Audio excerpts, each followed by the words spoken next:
I've grown up farming my whole life. Ever since I was a kid, it's the only thing I've ever wanted to do.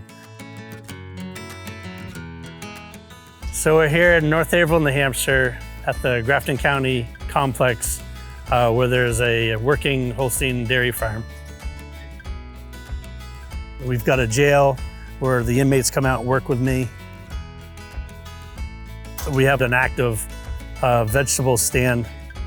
We have potatoes and the winter squashes and then the pumpkins and stuff that we sell across the street at our farm stand.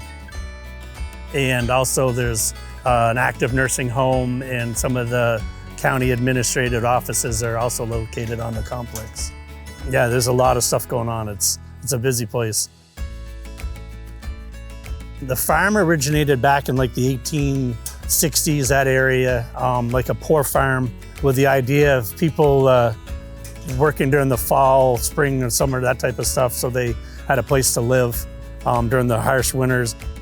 And then as far as the jail, that was kind of a part of it. As the inmates that are sentenced, they come out here to work, or they can work in the kitchen or something in the jail, and take off a percentage of their sentence. So I'll have a lot of people out here that have never worked on a farm in their life. They do really well. They learn, basically just how to work. These inmates are just as human as I am. They just made a mistake that they gotta own up to. So I've always kind of taken it as trying to teach them something. I've been here, this is going on my 13th year as the herdsman here, working with Holsteins. We do all the registrations, and it's neat to see just how accurate doing the genomic testing and that type of stuff can improve the herd that much.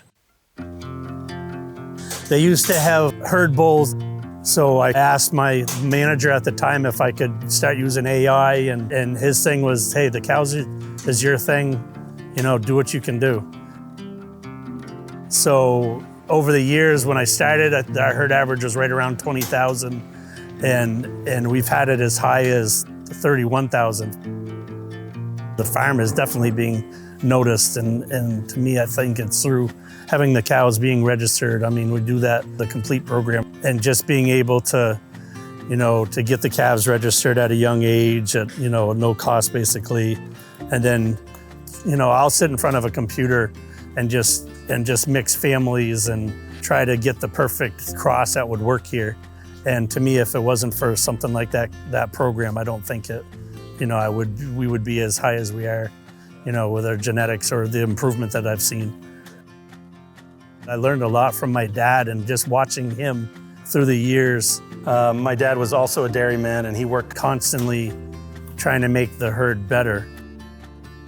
We have the nursing home here, and my dad is now a resident. He's got Parkinson's, and it's just bad enough he needs to be here. But I can't say enough good stuff about him. It's just crazy as far as he'll ramble off, all these cows, like when we were walking through the barn, he remembers cows from, even though his mind is starting to go a little bit, he can still remember cows from back when I started, and families and connections and that type of stuff. I'm hoping it's going to be really good for him that he can come out here and being around the cows, and a lot of the stuff that I've picked up through the years came from him. I know I overdo on hours, but I love doing what I'm doing. I always want to get better out. There's always a way to get better. And the genetics over the years, have definitely increased. We've gotten the Progressive Breeder Award, I think the last 6 or 7 years. Back in, I think it was 17 and 18, we won the Herds of Excellence Award, which is really neat for me, because, I know what that means, as far as where the farm has gotten to. Success stories, I think that's probably the coolest thing. I've had guys come out of here and go work for other farms, artificial insemination, and other people have started their own vegetable stand. They learned it from here.